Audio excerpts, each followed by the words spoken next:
Outsourcing tends to have a bad reputation as being low quality. Partner Hero's value-based approach raises the bar for the outsourcing industry by investing in employee empowerment and career growth, paying above-market salaries, and maintaining a focus on quality and performance. They're more than a service provider. They're also a thought partner for the startups they serve. It's simple. Brands that care about quality customer experience choose Partner Hero. They offer flexible terms and the ability to scale quickly, perfect for startups, with quality assurance baked into every program and offices around the world. So Partner Hero can provide truly global coverage. Outsourcing has long been available mainly to big businesses, but Partner Hero is challenging business as usual by bringing the benefits of outsourcing to businesses of all sizes with short, flexible contracts and fast ramp-up times. 10 years ago, when we were launching the Action Catalyst, we could have used a few extra hands to help us scale quickly, even if it was just for a short while. You can bet that with their expertise, fast onboarding, and core focus on quality, Partner Hero would have had our attention. If you're ready to bring in outside customer support help for your startup that feels like it's a part of an existing team, check out Partner Hero. Head over to partnerhero.com/Action Catalyst to book a free consultation with our solutions team. Mention you heard about Partner Hero from the Action Catalyst, and they'll even waive the setup fee. Now, on to the show. From Nashville, Tennessee, Southwestern Family of Companies welcomes you to the Action Catalyst. Each week, we share insights and inspiration from movers and shakers in the world of business. Our goal is to help you increase your self-discipline, overcome procrastination, and help you to take action on all the things that really matter.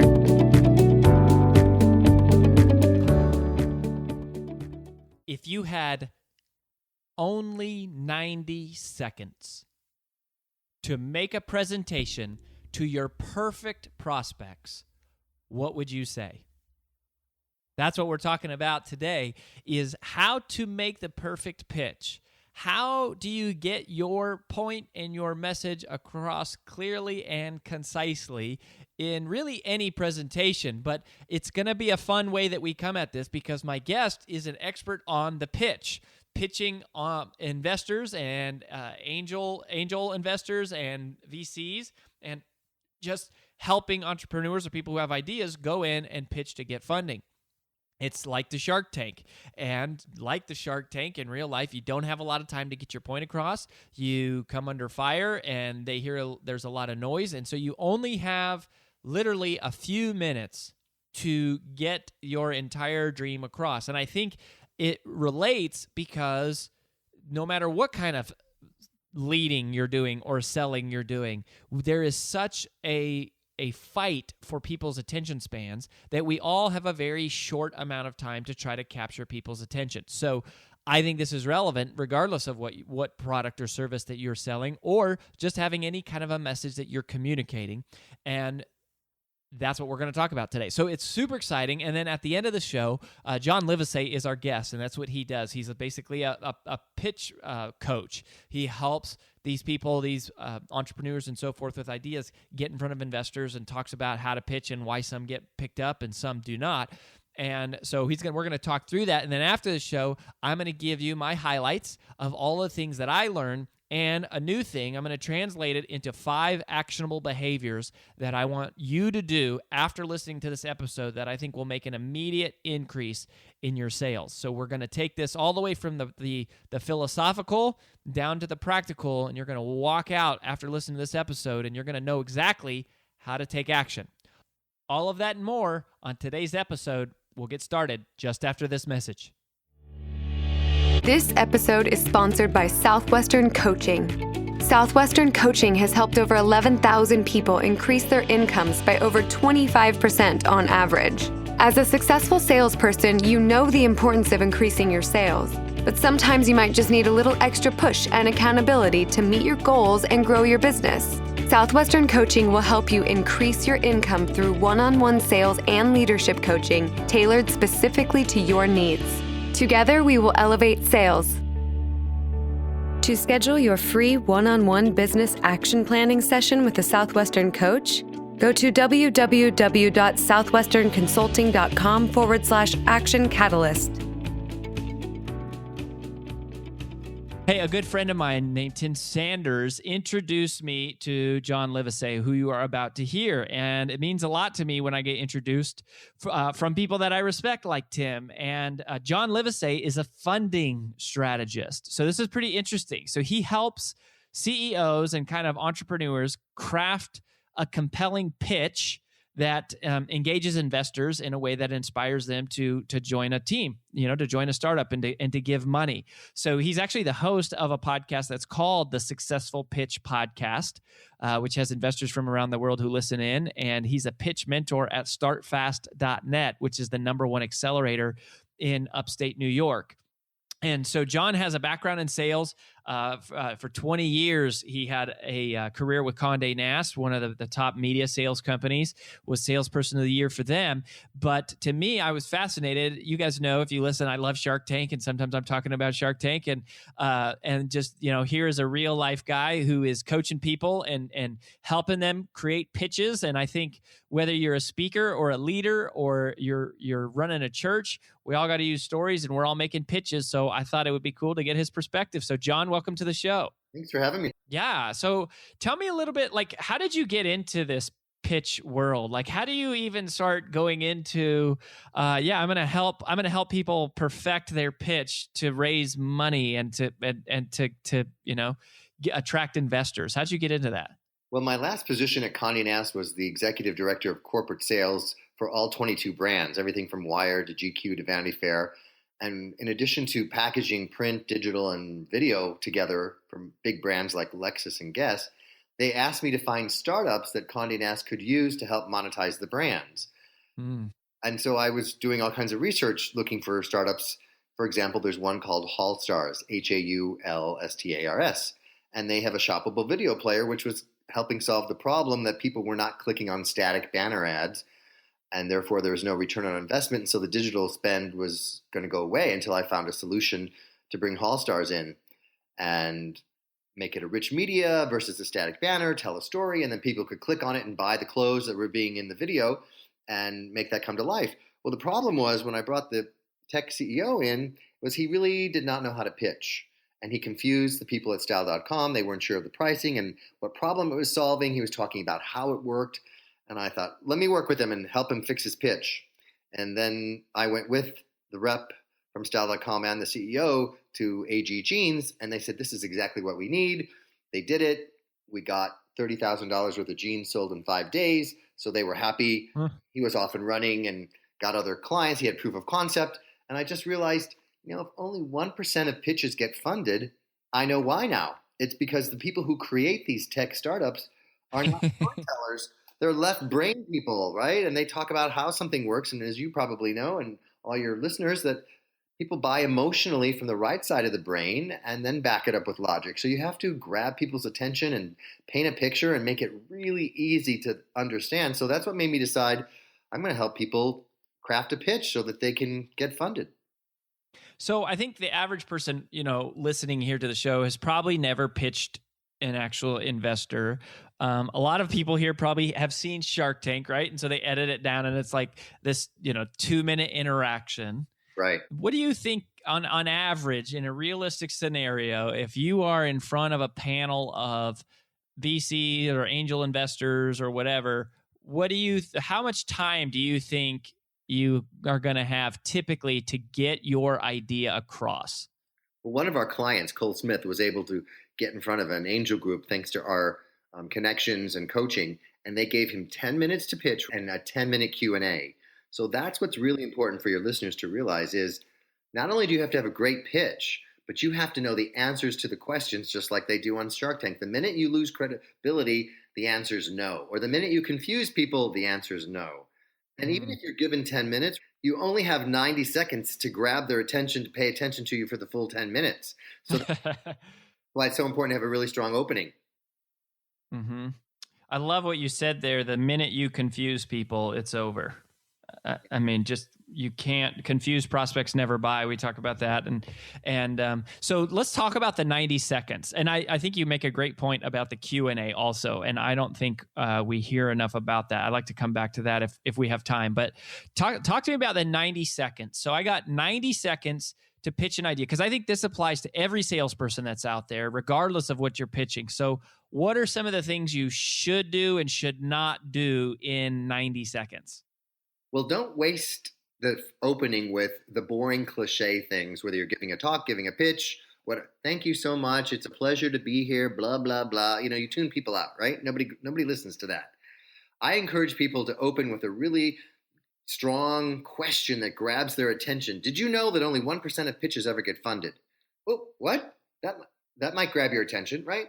Did you know that there's over, X thousands of, guns being taken into schools every day? In the case of Cole, he's selling a platform to help keep schools safe from gun shooters. So he opens with a statistic that grabs your attention. You're like, and that our lizard brain, I call it, taps in and says, oh, I might learn something. I didn't know that. Maybe what else he's going to say is interesting too. So opening with a question that's got a statistic that grabs your attention is a great way to get people to want to lean in and know more. In fact, the whole point of a pitch is to not tell people everything in 10 minutes, but to literally just get them to say, that's interesting, tell me more, let's ask some questions, let's go into due diligence. So the whole point of a pitch is to get the second date. I like that a lot. It's kind of like, when I was in college, I sold for 5 summers. I knocked on doors 14 hours a day, 6 days a week for Southwestern Advantage. And they used to teach us that the goal of the approach is not to make a sale. The goal of the approach is to get in the house. Yeah. And don't get the two confused. Yep. And so it seems really, really similar to what you're talking about here. So just for people who don't have a lot of background or knowledge about how this whole world of entrepreneurial kind of funding works, can you give us like a bird's eye overview of the process? So like what happens? How do you even get that spot to get the 10 minutes? Then you're saying you have 10 minutes, then there's 10 minutes of Q&A, and then like what happens? Give us like a bird's eye view of what this kind of process looks like if you have an idea and you're going to like pitch to try to raise money. Sure. Well, it starts off with you having an idea typically, right? And then one of the key things investors say is, if you're selling dog food, I want to see the dogs eating the food. So one of the biggest mistakes people make is, I've got this great idea and people are going to give me money for my idea. When in fact, you're selling yourself. The investors invest in the jockey, not the horse. So you're the jockey and your horse is the idea, because it will probably pivot even after you've been funded. So that's what you have to realize first. So there's all kinds of ways to get initial traction. Sometimes traction doesn't even have to be revenue. It can just be letters of intent, people signing up for an email or an app. When this is up, I want to use it. Really understanding the problem you're solving is the key, and why you are uniquely qualified to execute this idea. So you can raise some money, typically from friends and family, get a little bit of traction, get the app in a minimum viable product where there's something to show how it works. But then the mistake a lot of people make is spending all this money on patents and the app being more developed, and instead of getting money spent on figuring out how to get funded. Because that's the number one reason clients go out of business is no customers, and number two is lack of funding. So you have to figure out how to play the game and what the rules are. So once you've got some friends and family and your own money invested in it, because investors want you to put your own skin in the game, then you can approach angel investors, and they typically invest in companies that are pre-revenue and early. And then once you've gotten that money and hit certain milestones of revenue, then you can approach venture capitalists. But the unknown kind of investor that I think your listeners might find interesting is something called family offices. And family offices are another source of revenue that for investment, that those are billionaire, millionaire families that hire people to invest in startups. But all of them require a warm introduction. It's really the key. Just like, Tim Sanders introduced us, everything in life is your network, is your net knowledge, and who you know is everything. And investors say, if you can't figure out how to get a warm introduction to me, you probably can't figure out how to get to your customers. That's so interesting. What an interesting parallel. I think we actually get brought in. We have some clients, John, that are VCs that with Southwestern Consulting, and so that's what'll happen is we get brought in a lot because of what you're saying. Is they'll say, "Hey, we just acquired XYZ company," and we need to get their revenues up. And that's why they call Southwestern Consulting, because it's like, we need sales systems, we need structure, we need scripts, we need, metrics, we need a process that can be scalable or duplicatable in order for us to grow this thing, and then, maybe resell it again, or whatever the path is. And I think that's such a valuable lesson. There's so many valuable lessons in what you just said. One, in realizing that the investors invest in the jockey, not the horse. And two, that, companies, startups are spend all their money kind of developing this product and patents and all these things, and not enough money and not enough time and energy focused on getting the client.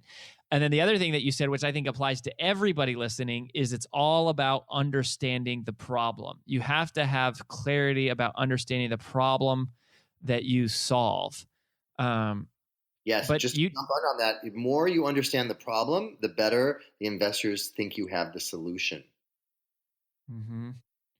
The same thing is true for your customers. No matter what you're selling, the better you can articulate the problem they're experiencing, then they're willing to listen to your solution. Yeah, it's almost like you have to sell the problem as much as you have to sell the solution. But you got to sell the problem before you sell the solution. And the best way to do that is show empathy. It must be so frustrating to be talking to all these investors and they always say no, and you're in the wrong room and you don't even know why you're getting a no. And people, oh my God, yes, you know exactly what I'm experiencing. You have shown me empathy. You understand my problem. I need your help. See how that works?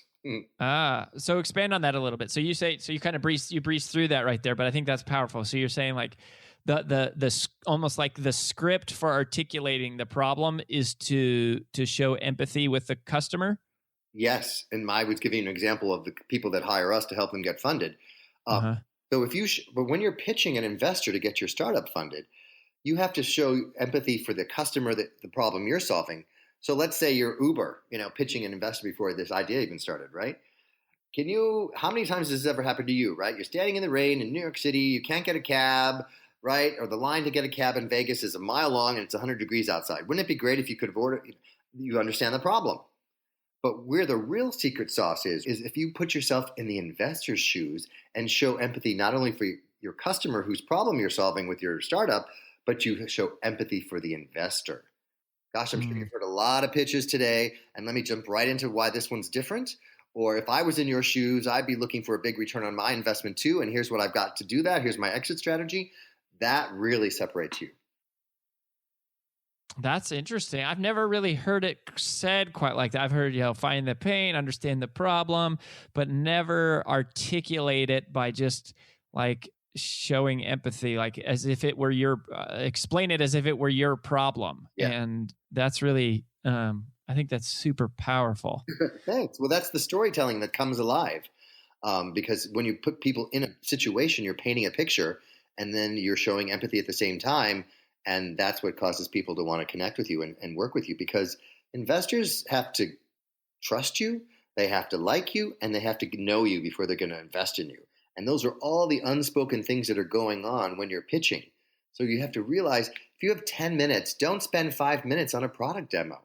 You need to sell yourself. Tell a story of how you had to overcome challenges that you're not going to give up easily.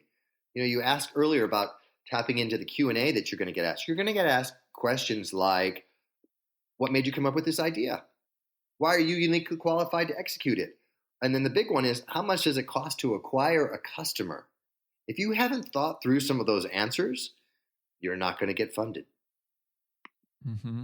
But if you I want to come back to the jockey thing for a second. So you said, I think that's really powerful that people invest in the jockey, not the horse. So are there any other ideas or tips? Because selling yourself is something that every salesperson, again, here does. So when it comes to selling yourself, on the one hand, if you look at the continuum, on the one hand, it's like, I'm not talking at all about myself. I'm just talking about product. Because I don't want to come off as an arrogant know-it-all. On the other hand, all I do is talk about myself and how great I am. And now it's like people go, well, I'm not going to invest in this guy because he's not going to be coachable and he's not going to be humble. He's not going to do what he said. So how do you find that space on the continuum where you're selling yourself, but you're not like overdoing it? Or what are some of the things that you think you can do to help with that?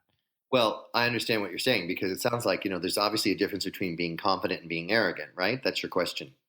Sure. And, confident people are quietly humble. They make eye contact. They're warm. And they tell you a story of a situation where they had some challenges and they still came through, even though they might have been scared or frustrated and didn't give up.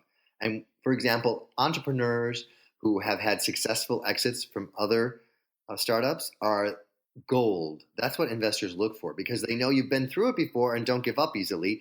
And their money is much better spent because you probably have a much higher odds of success if you have a successful exit strategy. So that's very important to bring up your previous successes in a way that shows that you have tenacity without just saying, I have tenacity.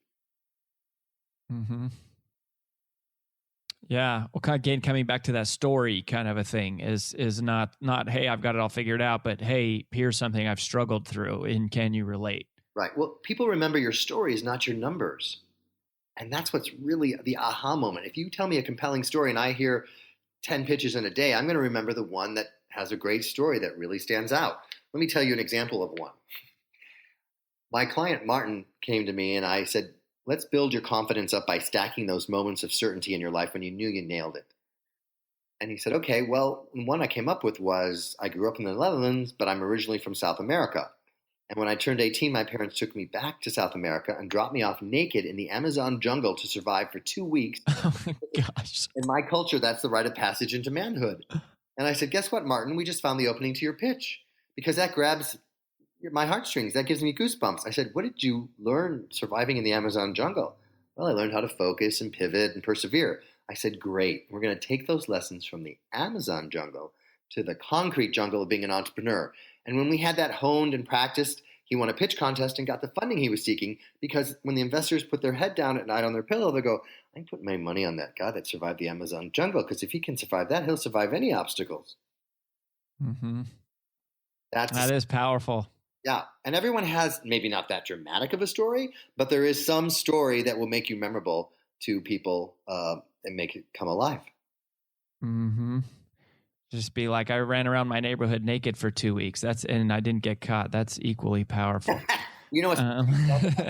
Exposition is a key part of storytelling, who, where, when, and all that. And when Martin was practicing that with me, sometimes he would forget to say it's a rite of passage into manhood. And I said, Martin, if you don't say that, it sounds like child abuse, right? You got to have enough exposition to paint the picture, but not too much that you take all the time doing it. Yeah. Yeah. So let me interested more in like the backdrop here, for frame of reference. If under scenarios, I'm sure that this varies dramatically, but in a normal sort of pitch scenario, let's say, what are some of the amounts of money that you think are common to ask for in these types of scenarios?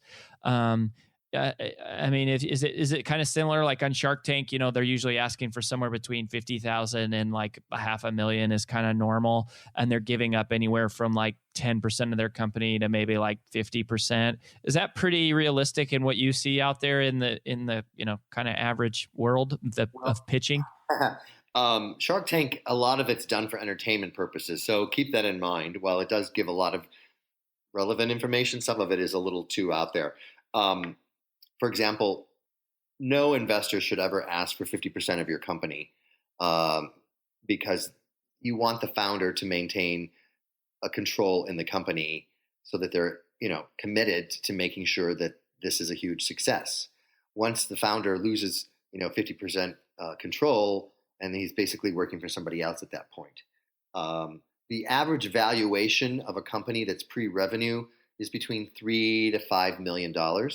So you can imagine, depending on how much money you need, angel groups for the most part start at $250,000 all the way up to $1 million.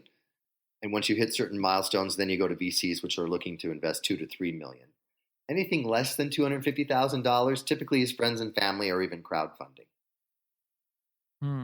Say that again. You said so if you have those three levels, you got less than $250K. If you're trying to raise that's got to be friends and family. Friends and family or crowdfunding. $50,000, $100,000. That's usually done by friends and family or crowdfunding. Angel groups can give you $100,000, but all that early money you get is the most expensive money, especially if you're pre-revenue, because they want, they have to figure out how much money. If I'm giving you $100,000 and your company's worth, you're saying your company's worth $2 million, but there's no revenue to prove that. It's all that. So you have to give up more percentage of your company early on. So we recommend, take enough money that will give you 18 months, and then you can focus on hitting those milestones for 12, and then spend the last 6 months of raising your next round. Mm-hmm. Gotcha. And you got, and so you're saying then like VCs is usually a couple million, and like 1 to 2 million. That's when you're talking to VCs more than angels. Higher than that. Yeah. Because VCs aren't usually interested unless you have a lot of revenue already. And so that's, they typically kick in, and, angels can go as high as 3 million, because you can get $1 million from one group, $1 million from another, 500,000 from somebody else. So the whole round could be 3 million, and that's still considered an angel seed round. But then VCs kick in where you already start having revenue typically. Okay, so angel is basically pre-revenue. That's like generally how to think about it. Exactly. And all bets are off if you have somebody who founded PayPal on your board of advisory, or as one of your co-founders. Then people are willing to up the valuation tremendously. But if this is your first startup, then that's typically the rule of thumb. That's interesting to me that a company with no revenues might get a valuation of as high as 3 to 5 million. That seems really high. Well, that's all the press is about, the bubble of all that. And that's, when you're pitching, one of the things you talk about is how big is the market. And one of the biggest mistakes people make is if we only get 1% of this whole market, we'll be rich. No, you have to show a strategy of how you're going to build and grow that market. But investors are, looking for the unicorns to get a huge return on their investment. So they want a big idea with a big market potential. Otherwise, it's not worth them putting their money in for the most part. Mm-hmm. Yeah. Well, I think, it's just interesting because you go, okay, if you have never done this before and you're going to pitch someone on a $3 million, if you have let's assume your revenues are under 5 million, a 3 multiple would still mean that you were throwing, you're kind of saying you think you could produce, like $1 million bottom line on a three multiple would be like a $3 million valuation, right? So that's kind of bold to say, I'm thinking within 18 months, I can have a company that's generating $1 million in profit. Is that not the right way to think about it? No, that's typically when you do your financial projections on a pitch deck, it's usually an aggressive sales growth that has to be based in some logic and some fact. But if you're getting $500,000, $1 million to spend in advertising and hiring salespeople, and you're solving a big problem that people want to spend money on to solve that problem, then that can happen. That's interesting. That's just so counterculture to the world that that I've grown up in. It's like you don't raise money. What you do is you go out and you make a sale, and from whatever you sell it for, that's the money you have to invest and grow the business. It's fascinating stuff to me.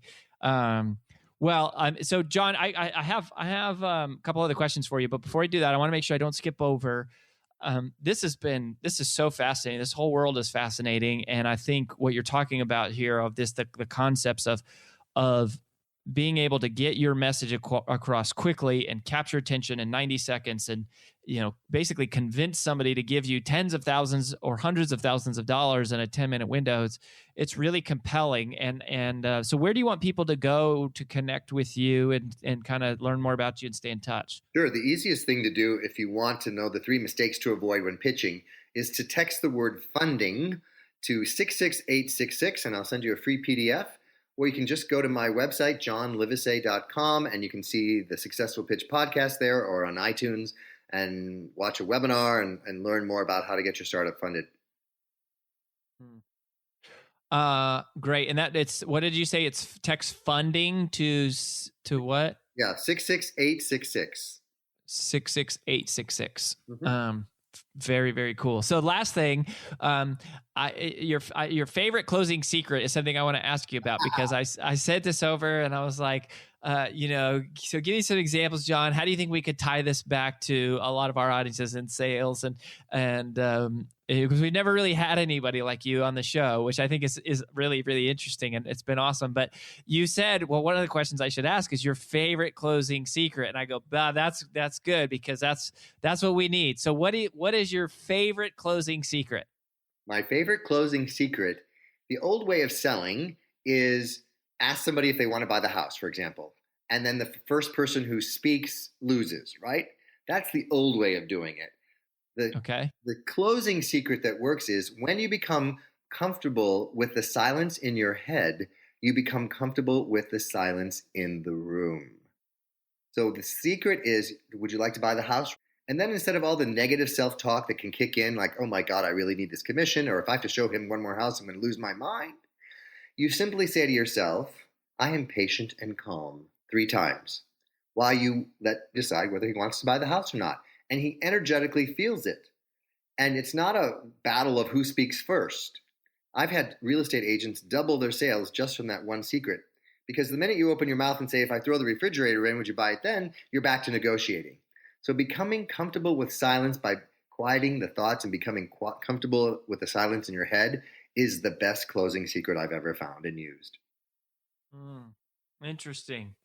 I love the idea of being comfortable with the silence. That is an unexpected sales tip from a gentleman who has had a very, very unique sales career. I've do some research on Conde Nast. You'll see just the powerful brands that they have associated with that John has directly worked on, and now basically becoming an expert here in these 10-minute pitches.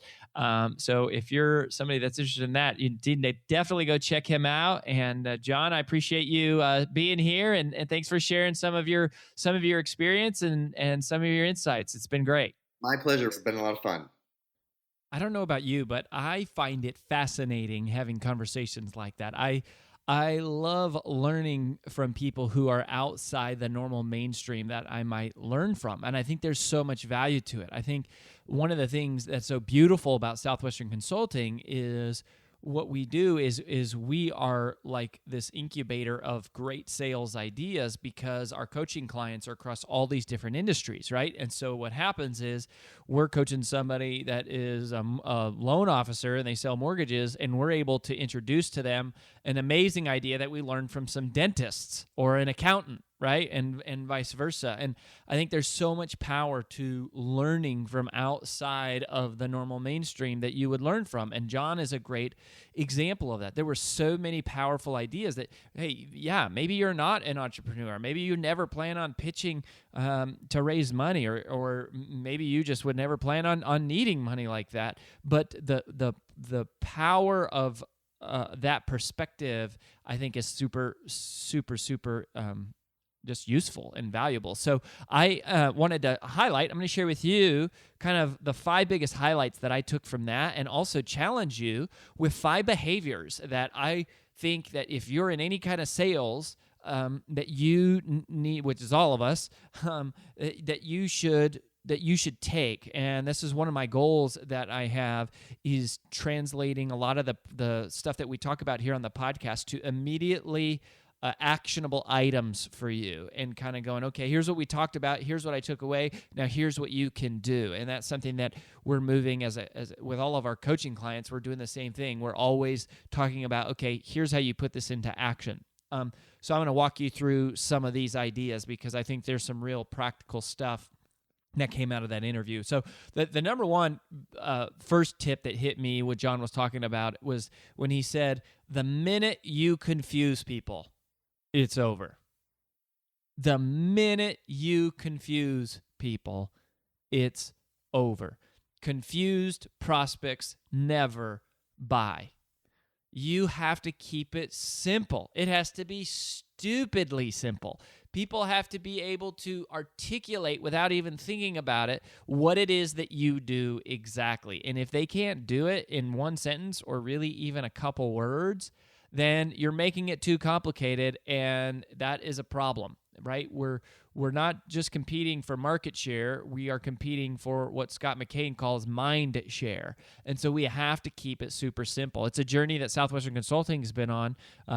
I think I've shared this. We're in the middle of a rebrand, which is exciting. It's been going on for like a year, and we're just getting ready to start rolling it out here in the next few months. And it's been, I don't want to spoil the surprise, but we have worked tirelessly to just find a couple simple words to really communicate what we do and how it's different from everybody else, which you'll get to hear about in the future.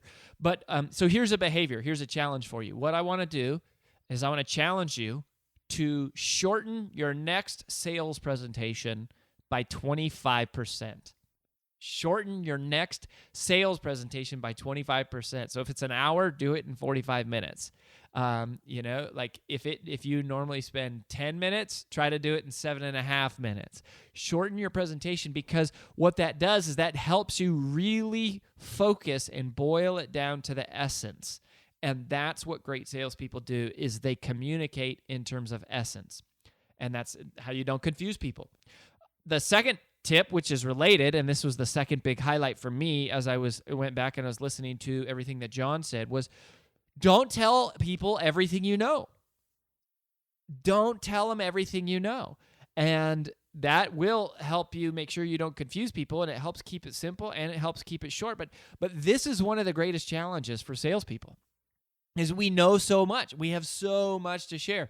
And we think it's a disservice to not tell everybody, or to not tell someone everything we know. In fact, it's the opposite. It's a disservice to try to tell them everything you know, because by telling them more than they can retain, they retain less.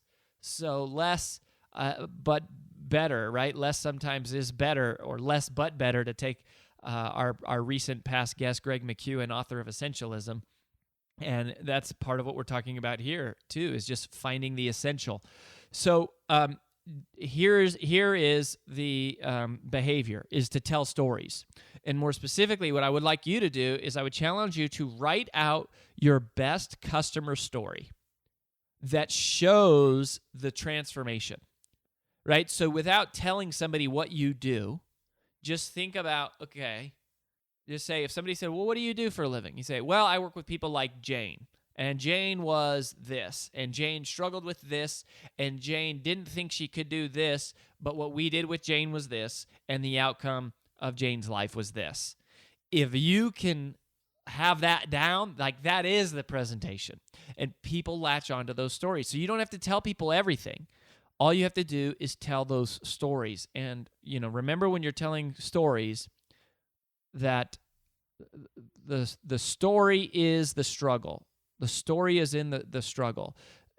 Talk about what they had to overcome, what their challenge was, and that will make a great presentation. Number three highlight that I took from John was when he said, the investors invest in the jockey, not the horse. Investors invest in the jockey, not the horse. That is such a great principle and such a great lesson. What does that mean? Well, it means sell yourself. But even more than that, you have to build yourself, right? Like, you are the product. It doesn't matter. I mean, that's the thing we all have in common, no matter what industry you're in, or what your job title, or how big your business, or how long you've been in the industry. All of us are selling ourselves. We are all the product. And so the behavior here that I want to invite you to is, I want you to spend some time reading and educating yourself, right? Spend more time educating yourself. The more that you're learning, the more valuable you become as a product. The more worth you have, the more expertise that you can provide. And obviously, I'm preaching to the choir if you're listening to this podcast. Invest into yourself. That is making you an investable asset. You're growing your own capacity for leadership and success and customer service when you're educating yourself. Your income will be a reflection of that, for sure. The investors invest in the jockey, not on the horse. So do that for yourself. Number 4, you must understand the problem that you solve.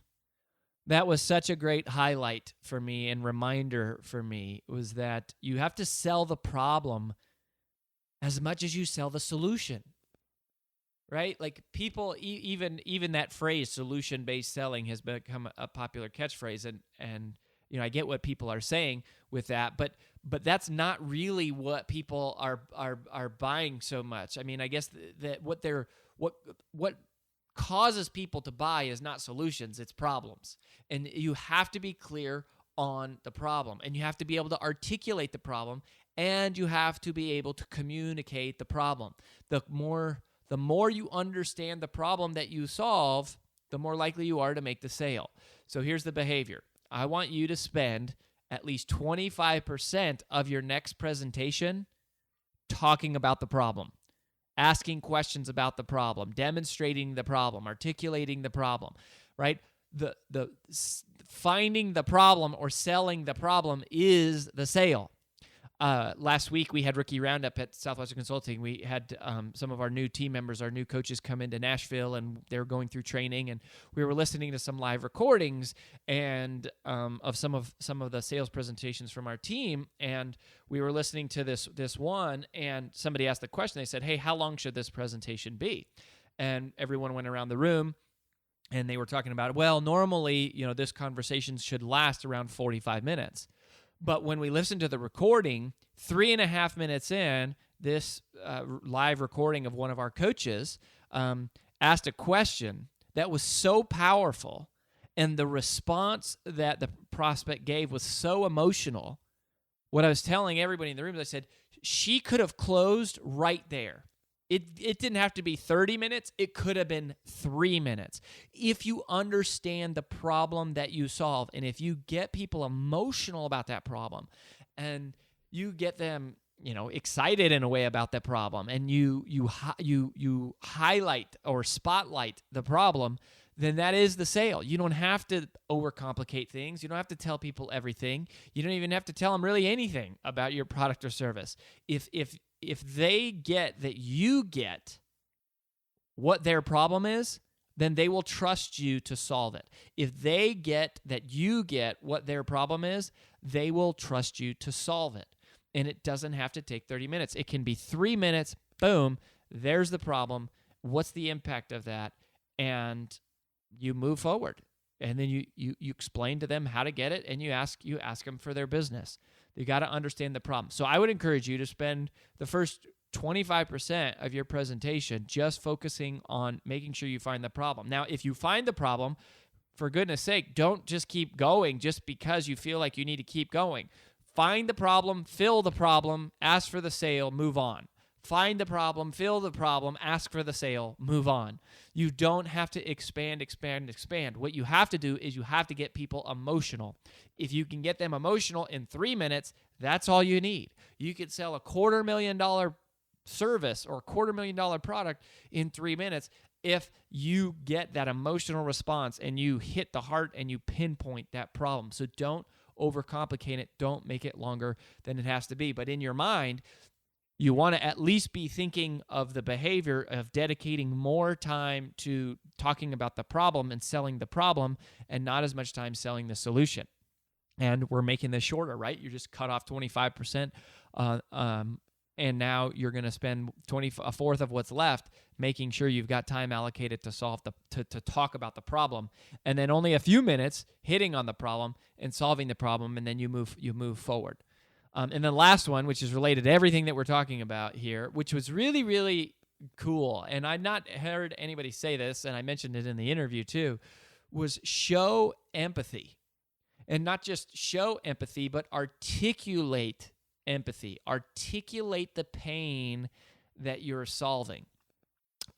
Usually when I hear of empathy, I think of kind of emotionally relating to the person that, or the prospect that maybe you're talking to, but I don't often think of it as actually using the words and describing the scene of somebody who's struggling with the thing that you solve. And so here's your behavior. I want to challenge you to write out all of the adjectives that describe what your perfect prospect is struggling with.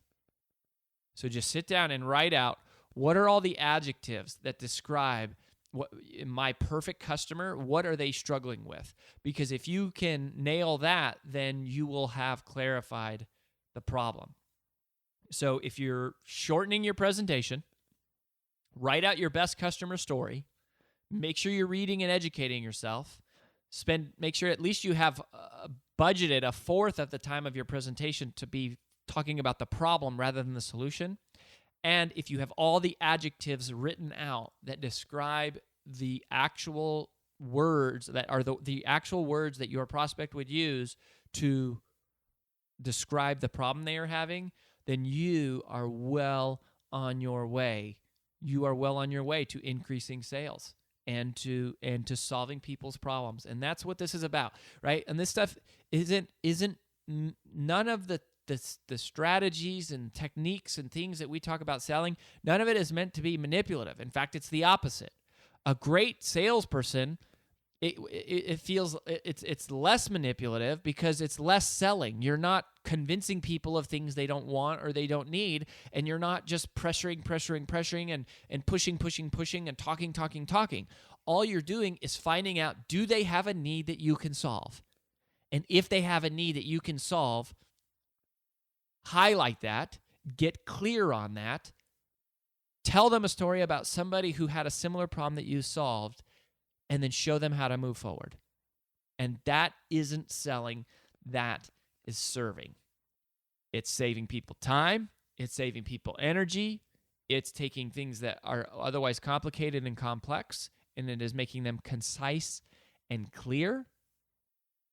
It's helping people, it's solving their problem, and it's giving them hope by showing them stories or telling them stories that other people have overcome. If you learn how to do that, I promise you're going to be moving from selling to serving. So go out this week, do these 5 things, and serve. Well, that about wraps up the Action Catalyst podcast for this week. If you haven't yet, please log in to whatever your favorite medium is to listen to the show and both rate this podcast and leave a comment, as that really helps us out.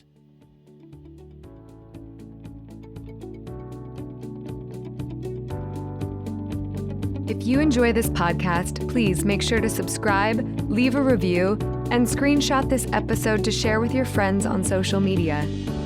Make sure to follow us on Facebook and Instagram at Action Catalyst, and subscribe to our video podcast on YouTube. Thanks for listening.